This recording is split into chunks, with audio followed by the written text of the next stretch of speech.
नमस्कार मित्रों, मैं अंजलि कुमारी स्वागत करती हूँ आपके अपने चैनल साहित्य शिक्षांजलि में। आज मैं पाठ 6 कक्षा 10 की जो पाठ पुस्तक है उसका चैप्टर 6 है बहादुर, उसके सभी प्रश्नों का उत्तर करवाऊंगी। और यह चैप्टर में लेखक ने बहादुर नाम का एक लड़का है उसके बारे में बताया है कि वह कितना ईमानदार है। पहले वह लेखक के यहाँ नौकरी करने आता है और उसके बाद उस पर कोई गेस्ट आते हैं उनके घर में, तो गेस्ट के द्वारा उस पर इल्जाम लगाया जाता है, जो इल्जाम चोरी का होता है कि रुपया चुरा लिया है बहादुर ने। और फिर सारे लोग तो इसको मान लेते हैं, लेकिन बहादुर को लगता है कि लेखक इस बात को नहीं मानेंगे। बाद में लेखक भी इस बात को मान लेते हैं कि बहादुर ने वास्तव में चोरी किया है। उसके बाद दूसरी घटना होती है बहादुर के साथ कि उसके हाथ से सिल्ला लोढ़ा जो होता है जिस पर मसाला पीसा जाता है, तो उस छूट जाता है, वह फूट जाता है। और बहादुर जो है इस घटना के बाद डर जाता है कि अब तो उसको पिटाई भी लगेगी। पहले तो इल्जाम लग के बच गया, अब उसको पिटाई लगेगी। तो इस डर से वह क्या करता है कि बहादुर घर छोड़ करके, अपने सामान को छोड़ करके भाग जाता है। और बाद में जब लेखक को एहसास होता है कि बहादुर ने चोरी नहीं किया है, उस पर झूठा इल्जाम लगाया गया है, तो लेखक क्या करते हैं, वो गिल्टी फील करते हैं। तो उसके बाद उनको महसूस होता है कि बहादुर बहुत अच्छा लड़का था। उनकी पत्नी को भी, उनके बच्चे को भी, सारे लोगों को एहसास हो रहा है कि बहादुर ने चोरी नहीं किया था, उस पर जो इल्जाम लगाया गया था वह झूठा था। तो इसी चीज को लेखक ने इस कहानी में दर्शाया गया है। चलिए प्रश्नों की तरफ। प्रश्न संख्या 1 है, लेखक को क्यों लगता है कि जैसे उस पर एक भारी दायित्व आ गया हो। अब इस कहानी के जो लेखक हैं उनका कहना है कि किसी उत्तरदायित्व से जब कोई आदमी बंध जाता है तब उसमें गंभीरता और जिम्मेवारी आ जाती है। नौकर के लिए लेखक की पत्नी निर्मला बार बार उलाहना के साथ बातें करती थी। निर्मला को एक नौकर की जरूरत थी। वह बार बार लेखक को भला बुरा कहती थी। घर में लेखक की भाभियों को जो सुख था वह निर्मला को नहीं था, क्योंकि भाभी के घर में नौकर चाकर थे। क्योंकि निर्मला सारे घर का कामकाज स्वयं करती थी और थक जाती थी, इसी कारण निर्मला लेखक को भला बुरा कहती थी। नौकर के लिए रट लगाया करती थी कि मुझे भी एक नौकर चाहिए।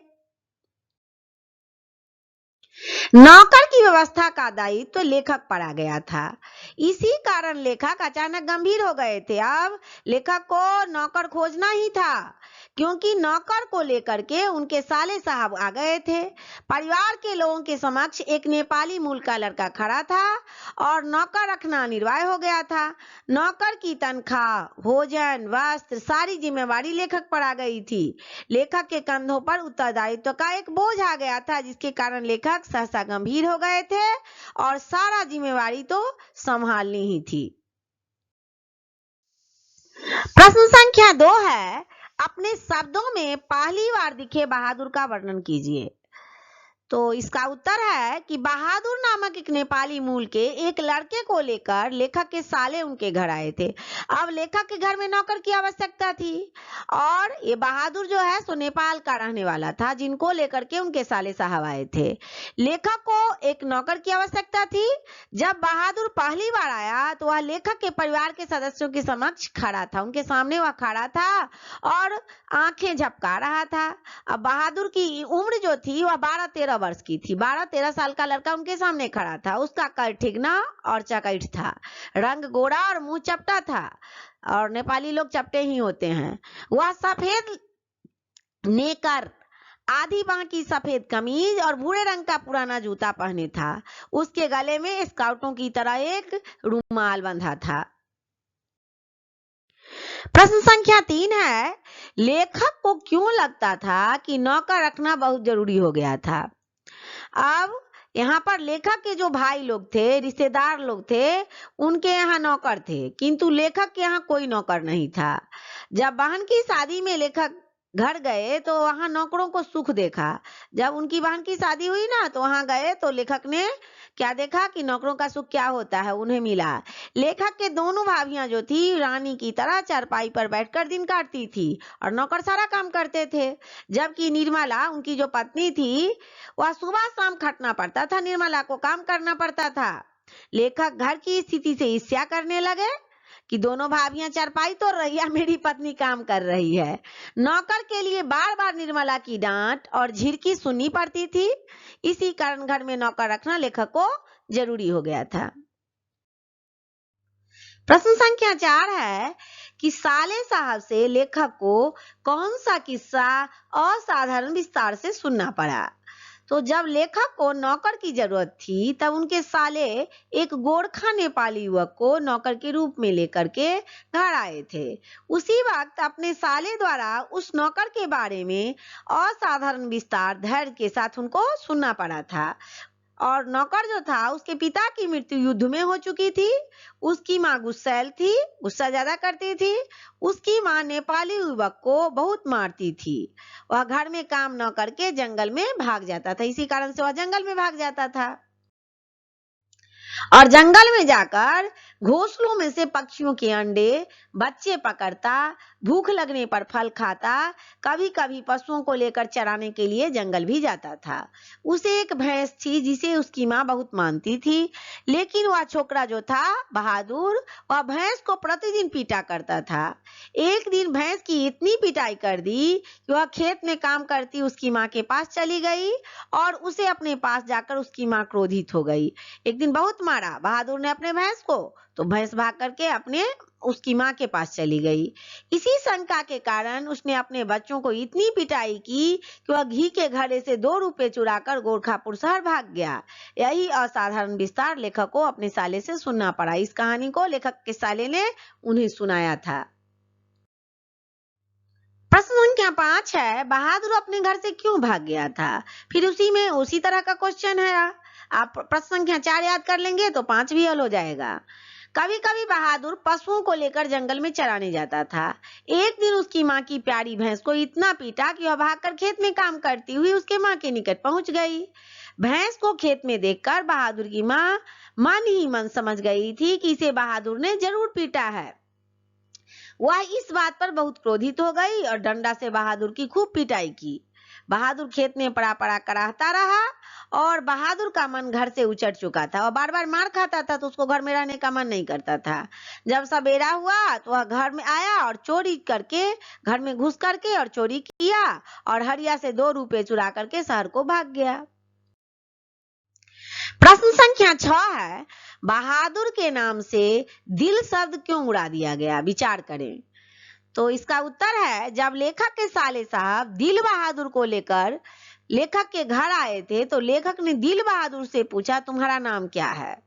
तो उसने दिल बहादुर नाम कहा। लेखक जब पहली बार बहादुर से मिले तो उसका नाम था दिल बहादुर। उसने कहा मेरा नाम दिल बहादुर है।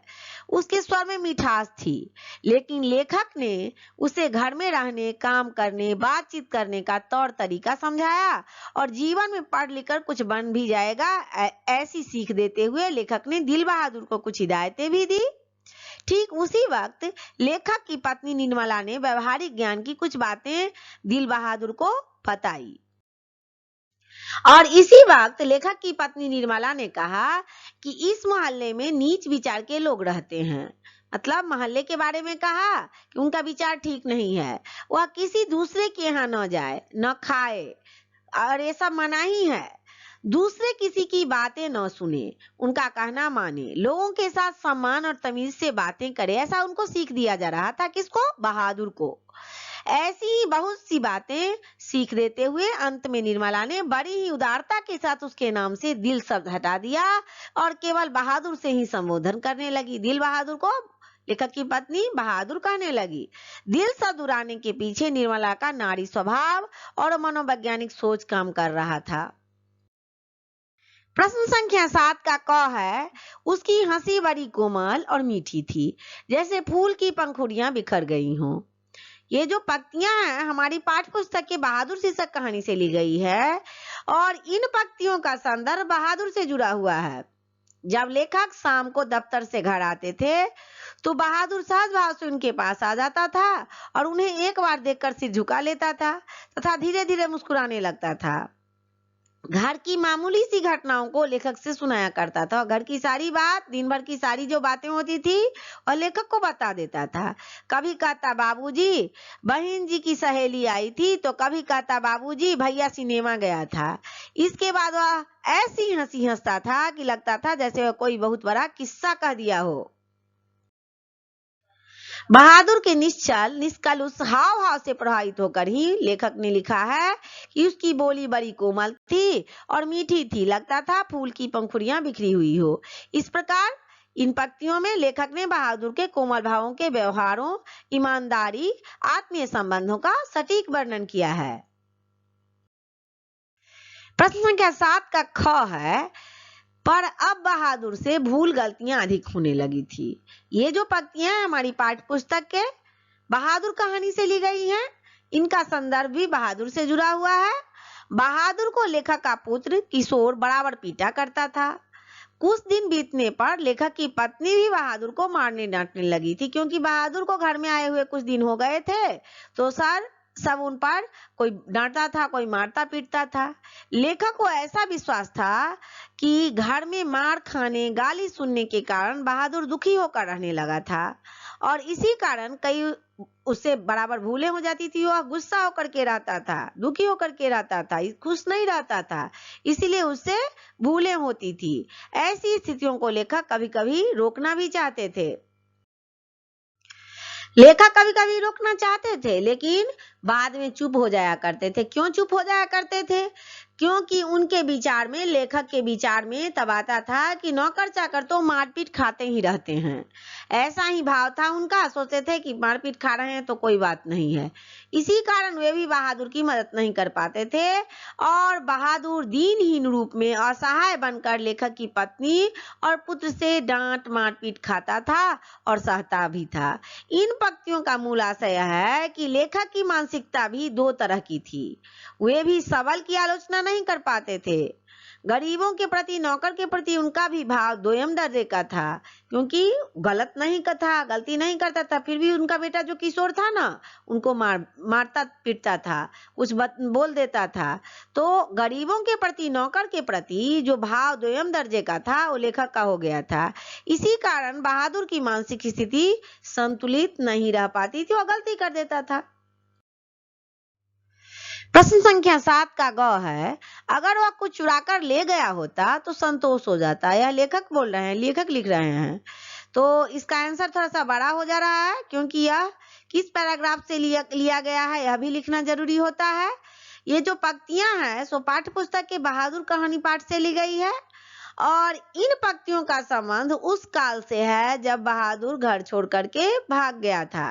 उसके खोजने के लिए लेखक का लड़का किशोर शहर का कोना कोना छान डाला, लेकिन बहादुर का आता पता कहीं नहीं था। वह बहादुर के लिए बहुत दुखी था। वह उसके सुख दुख को याद कर माँ से कह रहा था, माँ अगर वह मिल जाता तो उससे माफी मांग लेता। उसे भी एहसास हो रहा था कि हमने गलती किया है, किंतु अब उसे नहीं मारता पीटता, गालियां नहीं देता। उसने हम लोगों को बहुत सुख दिया, बहुत सेवा की। और इन सभी पंक्तियों से अर्थात किशोर के विचार से यही आशय निकलता है कि आदमी को सद्व्यवहार करना चाहिए, दुर्व्यवहार के कारण कष्ट भोगना पड़ता है। आज बहादुर के साथ अच्छा व्यवहार किया गया है तो वह नहीं भागता। अगर लेखक के घर में बहादुर के साथ किशोर ने अच्छा व्यवहार करता, मारता पीटता नहीं, तो आज वह नहीं भागता। उसके भाग जाने से हम लोगों को कष्ट और बढ़ गया है। लेखक के का जो लड़का है किशोर, वह कह रहा है कि वह तो भाग गया, लेकिन हम लोगों का कष्ट और बढ़ गया। परिणाम का ज्ञान कहानी खत्म हो जाने के बाद होता है। बहादुर की ईमानदारी, नेक नियति का पता उसके भाग जाने के बाद हुआ कि वह कितना अच्छा था। पहले तो कोई उसकी कदर नहीं करते थे, बाद में उनकी ईमानदारी का सबको एहसास हुआ। वह कुछ भी सामान लेकर नहीं भागा था, बल्कि अपना भी सामान जो उसका था थोड़ा बहुत, वह छोड़ ही दिया था। सचमुच में वह नौकर के रूप में एक भला आदमी था। प्रश्न संख्या 7 का घ है, यदि मैं न मारता तो वह शायद न जाता। ये प्रस्तुत पंक्तियां जो है हमारी पाठ्य पुस्तक के बहादुर कहानी पाठ से ली गई है और इन पंक्तियों में बहादुर से संबंधित है यह पंक्तियां। लेखक बहादुर के भाग जाने पर अफसोस करता है और कहते हैं कि अगर मैं उसे नहीं मारता तो वह भागता नहीं, ऐसा मेरा विश्वास था। लेकिन लेखक को अपने आप पर अपने द्वारा किए गए अमानवीय व्यवहार पर खेद होता है, उन्हें दुख होता है। जब निर्मला बहादुर के लिए रोने लगती है तब ये वाक्य लेखक उसी समय चारपाई पर बैठकर सिर झुकाकर कह रहे हैं कि यदि मैं न मारता तो शायद वह न जाता। लेखक इस घटना पर रोना चाहते हैं किंतु भीतर ही भीतर छटपटा कर रह जाते हैं। एक छोटी सी भूल जीवन में कितना दुख दे जाती है, अब लेखक को समझ में आता है।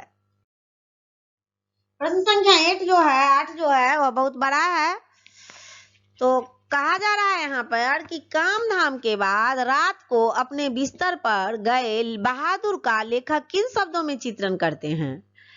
तो रात में काम धाम करने के बाद बहादुर भीतर के बरामदे में एक टूटी हुई बांस खंड पर अपना बिस्तर बिछाता था। बांस का खाट था, उसी पर अपना बिस्तर बिछाया करता था वह। यह बिस्तर पर बैठ जाता और अपनी जेब से कपड़े की गोल सी नेपाली टोपी पहनकर एक छोटे से आईने में बंदर की तरह अपना मुंह देखता था तो बच्चा ही ना, 12-13 साल का बच्चा था। वह बहुत ही खुश नजर आता था। उसके बाद जेब से कुछ चीजों को निकाल करके बिस्तर पर सजा देता था, जिसमें कुछ गोलियां, पुराने ताश की एक गड्डी, कुछ खूबसूरत पत्थर के टुकड़े और लेड रहती थी। वह कुछ देर तक उन चीजों के साथ खेलता था और उसके बाद पहाड़ी गीत गुनगुनाया करता था, क्योंकि वो नेपाली था ना, इसीलिए पहाड़ी गीत गुनगुनाया करता था। लेखक उन पहाड़ी गीतों को समझ नहीं पाते थे, उनका लैंग्वेज अलग था, इसीलिए नहीं समझ पाते थे। लेकिन उस गीत से जो उदासी उसके चेहरे पर फैल जाती थी, उससे लेखक को लगता था कि पहाड़ की जनता में खोए हुए, बिछड़े हुए किसी साथी को अपने गीतों के माध्यम से बुला रहा है, उसको भी अपने साथी की याद आ रही है। लेखक को ऐसा लगता था। प्रश्न संख्या 9 है कि बहादुर के आने से लेखक के घर पर और परिवार के सदस्यों पर कैसा प्रभाव पड़ा। जब बहादुर नौकर के रूप में उनके घर आया तो उनके परिवार पर और घर पर कैसा प्रभाव पड़ा, ये पूछा जा रहा है यहाँ पर। तो बहादुर के लेखक के घर में आने से उत्साहपूर्ण वातावरण हो गया। सभी सदस्यों को उसकी सेवा से प्रसन्नता हो रही थी, वो अच्छे से काम कर रहा था। वह अपने हंसमुख स्वभाव और मेहनत के बल पर सबका दिल जीत लिया था। क्यों न जीतता, उसका नाम ही था दिल बहादुर। और जिस प्रकार किसी तोता मैना चाहे कुत्ता को पहली बार पालने से जो खुशी होती है, वही खुशी बहादुर के घर में आने से हुई, क्योंकि उनके घर में पहली बार नौकर आया था। मोहल्ले के सभी लड़के उससे हंस हंस कर बातें करते थे और कई तरह का प्रश्न पूछते। बहादुर अपनी मेहनत, सेवा, कर्तव्य निष्ठा से लेखक के पूरे परिवार को आकर्षित कर लिया था, अपनी ओर खींच लिया था। बहादुर की सेवा भावना और दिनचर्या से, डेली प्रतिदिन का जो उसका रूटीन था, उससे सभी सदस्य प्रसन्न थे, खुश थे। इसी कारण बहादुर की उपस्थिति से घर में खुशियों का माहौल छाया हुआ रहता था। प्रश्न संख्या 10 है, किन कारणों से एक दिन बहादुर ने लेखक का घर छोड़ दिया। क्या हो गया कि बहादुर ने लेखक का घर छोड़ दिया। तो इसका उत्तर है, ऐसे तो शुरू में बहादुर की सेवा भक्ति से परिवार के सभी लोग प्रसन्न थे, लेकिन धीरे धीरे लेखक के पुत्र द्वारा मारपीट करने, गाली गलौज के कारण बहादुर दुखी रहने लगा। शुरू में सब ठीक ठाक चल रहा था और बाद में लेखक के पुत्र जो थे किशोर, वो बहादुर को गाली गलौज भी करता था, बहादुर के साथ मारपीट भी करने लगा। आगे चल करके लेखक की पत्नी भी यदा कदा बहादुर को चपत लगा दिया करती थी। इसी बात पर बहादुर को पीड़ा होती थी, किंतु लेखक के प्रति बहादुर आस्था रखता था। वह विश्वास रखता था कि लेखक उन पर विश्वास करते हैं। उदासी के बीच तो दिन कट ही रहे थे, लेकिन एक दिन लेखक ने रिश्तेदार लोग लेखक के घर आए और अचानक रिश्तेदार की पत्नी ने बहादुर को 11 रुपए चोरी का इल्जाम लगा दिया। सभी ने बारी बारी से बहादुर से रुपए के बारे में पूछा, किंतु बहादुर तो निर्दोष था। बने उसे प्रताड़ित, गाली गलौज, मारपीट किया सभी ने मिलकर के, और अंत में लेखक भी काफी क्रोधित होकर चपत लगा दी। बहादुर बार बार नहीं नहीं कहता रहा। इन्हीं घटनाओं के कारण अंत में दुखी और भयभीत होकर के बहादुर ने घर छोड़ने का निश्चय कर लिया। प्रश्न संख्या 11 है, बहादुर पर ही चोरी का आरोप क्यों लगाया जाता है। यहाँ कहा जा रहा है कि परिवार में तो और मेंबर थे, रिलेटिव भी आए थे, तो बहादुर पर ही चोरी का इल्जाम क्यों लगाया जाता है और उस पर ही आरोप का क्या असर पड़ता है। तो इसका आंसर है कि बहादुर पर चोरी का इल्जाम इसलिए लगाया जाता है कि सभी लोग तो अपने परिवार थे और उसमें एक जो था वह गैर था बहादुर। तो इसी कारण एक स्वर में एक आवाज में सबने बहादुर पर ही चोरी का इल्जाम लगा दिया। सबने बहादुर को मारा पीटा, गाली गलौज किया, उसे अधिक प्रताड़ित किया। बहादुर इस अमानवीय दुर्व्यवहार से तंग आ चुका था, वह तो चोरी किया नहीं। उसी उसी से एक दिन उठते ही सिला लोढ़ा गिर करके टूट गया। अब यहाँ पर कहा जा रहा है कि एक दिन बहादुर तो नौकर था, काम करता था, तो एक सिला लोढ़ा नहीं था मसाला पीसने वाला, उसी को उठा रहा था और वो क्या हुआ, वो गिर करके टूट गया। इस भय से भी वह डर गया था। दूसरा कांड ही हो गया चोरी के बाद। इन्हीं सब कारणों के कारण बहादुर लेखक का घर छोड़ दिया और इस प्रकार चोरी का इल्जाम लगने से अच्छा प्रतिफल नहीं हुआ। घर छोड़ दिया, यह अच्छा बात नहीं हुआ। प्रश्न संख्या 12 है कि घर आए रिश्तेदारों ने कैसा प्रपंच रचा और उसका क्या परिणाम निकला। तो उनके घर में जो रिलेटिव आए थे उसने क्या प्रपंच रचा। लेखक के घर आए रिश्तेदार ने बहादुर पर चोरी का प्रपंच रचा। रिश्तेदार की पत्नी ने 11 रुपए मात्र की चोरी बहादुर पर लगा दी। उसने कहा कि बहादुर मेरा 11 रुपया चुरा लिया है, जिससे घर में कोहराम मच गया। सबने बहादुर को मारा पीटा, गाली दिया, लेकिन बहादुर तो ईमानदार नौकर था, वह अपने वचन से टस से मस नहीं हुआ। कितना भी मारा पीटा गया लेकिन उसने नहीं बताया कि उसने पैसा लिया है और सबने उसे प्रताड़ित किया था, डांटा फटकारा था। लेखक ने भी अंत में बहादुर पर चपत लगा दी थी कि बता दो, पैसा लिया है तो दे दो। बहादुर अंत में टूट गया। एक दिन उससे पत्थर की सील भी हाथ से छूटकर नीचे गिर गई। अंत में काफी दुखित और प्रताड़ित होने के कारण लेखक के घर से भाग गया। इस कारण रिश्तेदारों द्वारा चोरी का इल्जाम लगने के परिणाम दुखद हुए। अच्छा नहीं हुआ कि बहादुर भाग गया। प्रश्न संख्या 13 है, बहादुर के चले जाने पर सबको पछतावा क्यों होता है। एक ही क्वेश्चन को, एक ही प्रश्न को आप लोगों से बार बार घुमा फिरा के पूछा जा रहा है। आप लोग क्लास 10 के स्टूडेंट हो, तो जिस तरह से पूछा जा रहा है तो मिला करके लिख सकते हो। तो प्रश्न संख्या 13 में है कि बहादुर जब चला गया, उसको मारा पीटा गया, उसको गाली गलौज दिया गया, तो उसका क्या परिणाम पड़ा, क्या पछतावा, अब क्यों पछतावा हो रहा है। इसका आंसर होगा कि बहादुर के चले जाने के बाद सबको पछतावा हो रहा है। और क्यों हो रहा है कि घर में सेवा करने वाला कोई आदमी नहीं रहा। बहादुर सबकी सेवा करता था, सब काम करता था। बहादुर के चले जाने के कारण अब विश्वसनीय नौकर अभाव हो गया था। नौकर मिलना पहले मुश्किल है, उसके बाद उस पर विश्वास नहीं होना मुश्किल है। विश्वसनीय नौकर था वह हंसमुख, मिलनसार और मेहनती था। वह सदैव सेवा में सुबह से शाम तक लगा रहता था। इस प्रकार बहादुर के चले जाने के कारण सबको पछतावा होता है। बहादुर घर का एक भी सामान नहीं आई और न अपना सामान ले गया। वह कोई सामान को लेकर के नहीं गया। इससे उसकी ईमानदारी, काव्य निष्ठता, त्याग की भावना झलकती है। और न चुरा के उस पर झूठा इल्जाम लगाया गया था, तो न किसी चीज को लेकर के गया, बदले में अपना ही सामान छोड़ करके गया था। यही कारण है कि सभी लोग उसके चले जाने का पछतावा कर रहे थे। प्रश्न संख्या 14 जो है उसमें चरित्र चित्रण करने के लिए कहा जा रहा है। और बहादुर का, किशोर का और लेखक की पत्नी जो निर्मला हैं उनका और कथावाचक जो लेखक हैं उनका, सारे का कैरेक्टर के बारे में पूछा जा रहा है। तो बहादुर क्या है। बहादुर एक नेपाली नवयुवक है और यह गोरखा मूल का है। वह हंसमुख और मिलनसार है। उसके चरित्र से ज्ञान होता है कि वह ईमानदार, नेक और सच्चा सेवक था, क्योंकि वह काम करके और कुछ लेकर के नहीं गया, न रुपया पैसा न अपना सामान। अपनी गरीबी और माँ के द्वारा पीटे जाने के कारण घर से शहर की ओर भाग कर आता था, जहाँ वह एक साहब के घर में नौकर के रूप में काम करता है। अपनी निर्भीकता, ईमानदारी और कर्तव्य निष्ठा का उत्कृष्ट उदाहरण पेश कर सबको पछताने के लिए जो बहादुर है वह विवश कर देता है। अब यहाँ पर किशोर का चरित्र चित्रण करने के लिए कहा जा रहा है। तो किशोर जो है लेखक के बेटे का नाम है और वह नए जमाने का युवक है। वह बराबर अपने मित्रों के साथ सिनेमा जाता है और घूमने फिरने का उसे शौक है। वह एक अनुशासनहीन और गैर जिम्मेदार लड़का है। उसे शालीनता भी नहीं आती और छोटी सी बात पर क्रोधित हो जाता है। जब बहादुर घर त्याग देता है, घर छोड़ करके चला जाता है, तो उसकी कमी का एहसास सबको होता है, किशोर को भी होता है। और उसकी जो बहादुर है उसकी सेवा को याद कर किशोर को भी पछतावा होता है। अब निर्मला जो है लेखक की पत्नी का नाम है और उसका चरित्र चित्रण करने के लिए कहा जा रहा है।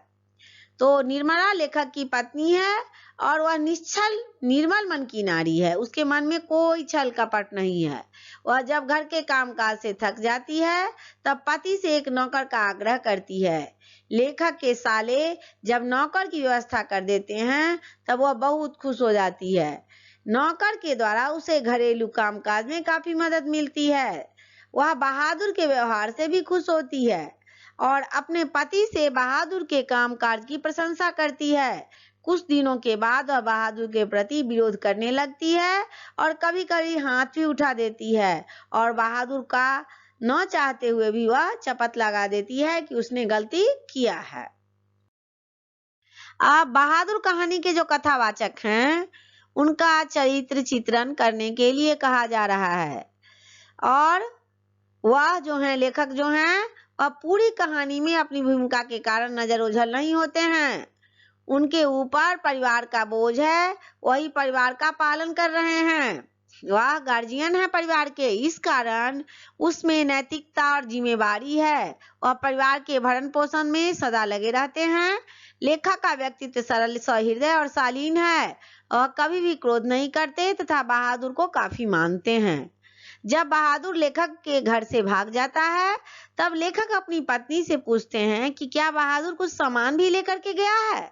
तब उसकी पत्नी कहती है कि नहीं, उस पर बेकार का इल्जाम लगाया गया। वह तो ईमानदार और नेक इंसान था।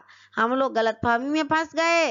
इस बात पर लेखक काफी पीड़ित हो गए होते हैं और इस प्रकार लेखक में दया, माया, संवेदनशीलता, करुणा और अपनत्व का भाव झलकता है। प्रश्न संख्या 15 है, निर्मला को बहादुर के चले जाने पर किस बात का अफसोस हुआ। तो जब लेखक के घर से बहादुर भाग गया तब लेखक ने अपनी पत्नी निर्मला से पूछा कि क्या कुछ सामान भी लेकर के भागा है। तो निर्मला ने लेखक से कहा कि नहीं, वह कुछ नहीं लेकर के गया है। यही तो अफसोस है, कोई सामान लेकर नहीं गया है। उसके कपड़े, उसका बिस्तर, उसका जूता, सब कुछ तो यूं ही पड़ा हुआ है। पता नहीं उसने हमें क्या समझा। अगर वह कहता कि मैं जाऊंगा तो मैं उसे खुशी के साथ भेजती, उसे अच्छी तरह पहना उड़ा करके भेजती, हाथ में तनख्वाह भी दे देती, 2-4 रुपए और अधिक दे देती। लेखक की पत्नी कह रही है कि वह तनख्वाह भी लेकर के नहीं गया, लेकिन दुख की बात है कि वह कुछ भी साथ लेकर के नहीं गया। वह मेरा तो कुछ नहीं ले गया, अपना भी सब कुछ छोड़ गया। उस पर 11 रुपए की चोरी का इल्जाम लगाकर रिश्तेदारों ने उसे जलील किया। वे लोग बच्चों को कुछ भी नहीं देने का बहाना बनाकर रुपए चोरी का इल्जाम लगा दिए। यही तो अफसोस की बात है। इस प्रकार निर्मला ने बहादुर के प्रति अपनी संवेदना को पति से व्यक्त करते हुए अफसोस जताती है। अपनी मन की जो बात है अपने पति को कहती है और अफसोस कर रही है। प्रश्न संख्या 16 है कि कहानी छोटा मुंह बड़ी बात कहती है। इस दृष्टि से बहादुर कहानी पर विचार करने के लिए कहा जा रहा है। तो बहादुर जो है वह एक गरीब नेपाली मूल का युवक था। वह घोर गरीबी में पल रहा था। माँ के द्वारा पिटाई हो जाने पर घर से 2 रुपए चुरा कर वह शहर भाग गया। लेखक के साले ने उसे नौकर के रूप में लेखक के यहाँ रखवा दिया था। नेपाली बहादुर गरीब तो था ही, किंतु वह ईमानदार था। वह तो नौकर था किंतु अपनी तेजस्विता, कर्तव्यनिष्ठता, मेहनत से सबको परास्त कर देता है। जब रिश्तेदारों द्वारा चोरी के इल्जाम से वह व्यथित होता है, मतलब वह रिश्तेदार जब चोरी का इल्जाम लगा देते हैं तो वह दुखी हो जाता है। और उसके बाद क्या होता है, सिला लोढ़ा जो था ना, वह टूट जाने के कारण काफी दुखी होकर घर से भाग जाता है। जब बहादुर से सिला लोढ़ा टूट जाता है तो उस समय की उसकी मनोव्यथा कैसी रही होगी व्यक्त नहीं किया जा सकता। वह बहुत डर गया था। इस प्रकार बहादुर तो सामाजिक और आर्थिक स्थिति में मालिक के आगे बौना था, छोटा था। मालिक तो अफसर थे और बहादुर क्या था, छोटा था, किंतु अपनी विश्वसनीयता, सच्चाई और मेहनत के बल पर सबको परास्त कर चुका था, क्योंकि उसमें नैतिकता और आत्मबल का चमत्कार था। इसी कारण उसी को केंद्रित कर कहा गया है कि छोटा मुंह और बड़ी बात, यानी बहादुर तो था नौकर, किंतु ईमानदार और स्वाभिमानी था। प्रश्न संख्या 17 है कि कहानी के शीर्षक की सार्थकता स्पष्ट कीजिए। लेखक ने इसका शीर्षक नौकर क्यों नहीं रखा? अब देखिए, जब लेखक कथावाचक जो हैं यह इसका शीर्षक नौकर भी रख सकते थे, लेकिन यहाँ पर कहा जा रहा है कि लेखक ने इसका शीर्षक नौकर नहीं रख करके बहादुर क्यों रखा, ये पूछा जा रहा है। तो इसका जवाब है कि जहां तक शीर्षक की सार्थकता का प्रश्न है वह स्वयं में सटीक है, यथार्थ के साथ है, सच्चाई के साथ है। यह कोई झूठी कहानी नहीं है, सच्चाई के साथ है। बहादुर नेपाली मूल का गोरखा जवान है और वह लेखक के यहाँ नौकर है। वह गरीब घर का लड़का है। कहानी बहादुर के इर्द गिर्द ही चक्कर काटती है, क्योंकि कहानी का केंद्र बिंदु ही बहादुर है। इस कारण बहादुर जो कहानी का शीर्षक है सार्थकता के साथ है। बहादुर जैसा नाम वैसा काम, वह नेपाल का वासी है। बहादुर का जैसा नाम था वैसा वो काम कर गया, वो चोर नहीं था। नेपाली लोगों का नस्लीय संस्कार है, वे कभी भी झूठ नहीं बोलेंगे, न चोरी करेंगे, मेहनत करेंगे, ईमानदारी करेंगे, लेकिन चोरी नहीं करेंगे वो। इस प्रकार कहानी का शीर्षक बहादुर सही शीर्षक है। इस कहानी में बहादुर के चरित्र का सफल चित्रण हुआ है और उसके व्यक्तित्व की विशेषताएं साफ साफ दृष्टिगत हुई है। अब पूछा जा रहा है कि कहानी का शीर्षक नौकर क्यों नहीं रखा गया। तो दूसरी तरफ इस कहानी का शीर्षक नौकर लेखक ने इसीलिए नहीं रखा कि नौकर से यथार्थता का बोध पूर्ण रूप में नहीं होता। नौकर नाम से वह अस्निग्धता और यथार्थता नहीं झलकती जो बहादुर नाम से चरितार्थ होती है।